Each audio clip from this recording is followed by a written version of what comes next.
हाँ मम्मी, हम सब बाहर घूमने जा रहे हैं। चांदनी और राधा के भी बहुत मन है, तो हम लोग सभी साथ में बाहर घूमने चल रहे हैं। घर में किसी और दिन पार्टी कर लेंगे, शीला बोलते हुए दोनों के पास पहुंच जाती है। हाँ जी आंटी, चलिए हम लोग बाहर चलकर घूमने वाले हैं। बोलते हुए चांदनी और राधा भी किचन में आ गई थी। हाँ, चलिए हम सब सारी सहेलियां और आंटी जी मिलकर बाहर जाएंगे, मार्केट में धूम मचाएंगे। राधा बोलती है और खिलखिला के हंस पड़ती है। चाय बन गई है, चाय पीकर चलते हैं ना दीदी। आप लोग प्लान भी झटपट में बनाए हैं। यहाँ मैं और आंटी जी मिलकर पास्ता रेडी करने वाले थे। रूपा ट्रे में कप रखते हुए बोली, मेरी प्यारी छोटी बहना, हम तुम्हारे हाथ के बने पास्ता बाद में भी खाएंगे ही ना। अभी हम सब बाहर चलकर किसी अच्छे रेस्टोरेंट में किसी अच्छे से डिश का मज़ा लेते हैं ना। धीरे से बोलते हुए राधा रूपा के पीछे से गले लग जाती है। आप ही सब तो बोले थे ना कि मैं कुछ आप लोगों के लिए बनाऊं, फिर प्लान क्यों चेंज कर दिया आप सब? रूपा बोली और पलटकर राधा के गले लग गई थी। प्लान इसीलिए चेंज कर दिए हैं कि हमारे पटना शहर में अच्छे रेस्टोरेंट की कोई कमी थोड़ी है, चलकर उनमें मौज मस्ती करेंगे, चहकते हुए चांदनी बोली थी। और फाइनली हमें और आपको पता चला कि यह कहानी पटना शहर की है। अनीता आंटी कप में चाय डाल देती है। सभी अपनी अपनी चाय लेकर किचन से बाहर निकलकर हॉल में आकर चाय पीने लगती हैं। शीला, ड्राइवर अंकल को फ़ोन कर दो, वो गाड़ी लेकर आ जाएंगे। अनीता आंटी चाय के सिप लेकर कप सेंटर टेबल पर रखते हुए बोलते हैं, ठीक है मॉम, मैं ड्राइवर अंकल को बोल देती हूँ, वो गाड़ी लेकर आ जाएंगे। शीला बोलती है और अपना फ़ोन बाहर निकालती है और नंबर निकालकर ड्राइवर को फ़ोन मिला देती है। शीला ड्राइवर को फ़ोन भी कर देती है और ड्राइवर गाड़ी लेकर आ भी जाता है और सभी लोग गाड़ी में बैठकर घर से बाहर निकल भी जाते हैं। City care hospital. इधर सिटी केयर हॉस्पिटल में दयाल सिंह और उनकी पत्नी शारदा देवी थर्ड फ्लोर में पहुंचकर रूम नंबर 12 के पास पहुंच गए थे। दयाल सिंह की नज़र रूम में से बाहर निकल रही नर्सिंग स्टाफ पर पड़ती है, जो चलकर उन्हीं के तरफ आ रही होती है।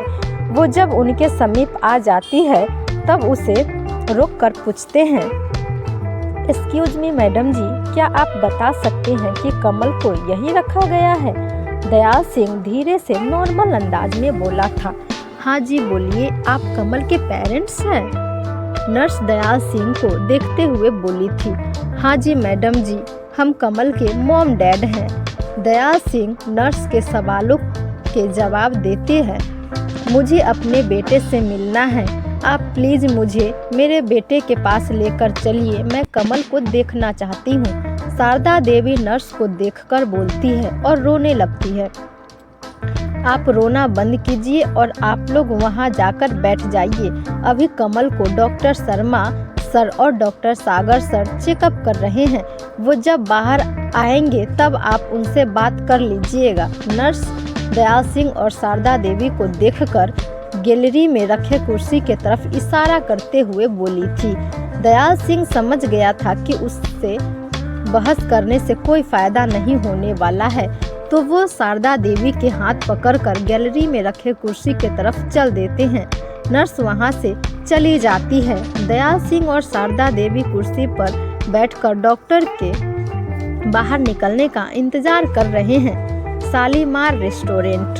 पटना शहर में शालीमार रेस्टोरेंट बेस्ट क्वालिटी के खाना खिलाने में मशहूर है। यहाँ देश के लगभग सभी क्षेत्र के मशहूर व्यंजन अवेलेबल होते हैं। देश के ही नहीं विदेशों के भी डिशेज यहाँ उपलब्ध कराई जाती है। यहाँ दूर दूर से लोग आकर यहाँ के व्यंजनों को चखते हैं और अपने आप को प्राउड फील करते हैं। यहाँ के स्टाफ भी अपने कस्टमर को बेस्ट सर्विस प्रोवाइड करवाते हैं। शीला और उसकी पलटन की गाड़ी शालीमार रेस्टोरेंट के मेन मेन एंट्रेंस पर आकर रुकती है। सभी गाड़ी से उतरकर नीचे खड़ी होती है। सभी शालीमार रेस्टोरेंट के बिल्डिंग को नीचे से ऊपर तक देखते हैं। वाह, कितना सुंदर है। रूपा के मुंह से अचानक से ये शब्द निकल गई थी। सुंदर ही नहीं, ये बेस्ट रेस्टोरेंट में से एक है। शीला ये बात बोली थी। चलो अंदर चलते हैं। बाहर की खूबसूरती तो तुम लोग देख ही चुकी हो, अब अंदर चलकर अंदर का नज़ारा भी देख लेना तुम सब। अनीता आंटी मुस्कुराते हुए बोली थी। हम इससे पहले भी 2 बार आ चुकी हूँ आंटी जी। एक बार मम्मी पापा के मैरिज एनिवर्सरी पर और एक बार पापा के बर्थडे पर। चांदनी हंसते हुए बोली और राधा के कंधे पर अपना हाथ रख दिया था। दीदी, हम तो यहाँ आए नहीं थे, पर इसके नाम बहुत सुने हैं। यहाँ के लिट्टी चोखा बहुत फेमस है। राधा को बोलते हुए चेहरे पर एक बड़ी सी मुस्कान आ गई थी।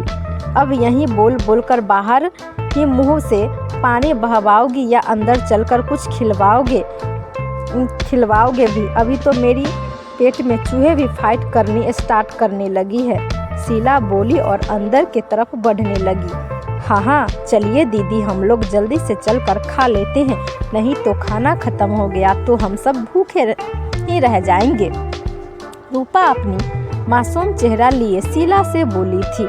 नहीं नहीं बेटा, यहाँ खाना कभी नहीं खत्म होती है। यहाँ नहीं मिलेगी तो फिर हम दूसरे रेस्टोरेंट में चले जाएंगे, पर हम अपनी प्यारी बच्ची को भूखे नहीं रहने देंगे। अनीता आंटी बोलते हुए रूपा के माथे और गले पर अपने हाथ फेरती है। तो फिर चले अंदर? चांदनी बोली। हाँ, चलो चलते हैं, शीला बोली और सभी धीरे धीरे अंदर जाने लगते हैं। अंदर पहुंचकर अनीता आंटी अपने ड्राइवर को 2 टेबल बुक करने के लिए बोलती है। टेबल बुक हो गई है। सभी अपनी अपनी जगह पर बैठ गए हैं। सभी के हाथों में मेनू आ गई है। खाना ऑर्डर करने लगे हैं। तभी शीला की नज़र 4 टेबल छोड़कर बैठे शख्स पर पड़ती है। कौन है वो? जानने के लिए आगे की कहानी पढ़िए अगले भाग में। कहानी पसंद आई हो तो लाइक शेयर कमेंट जरूर करें और चैनल को सब्सक्राइब कर दें। Thank you.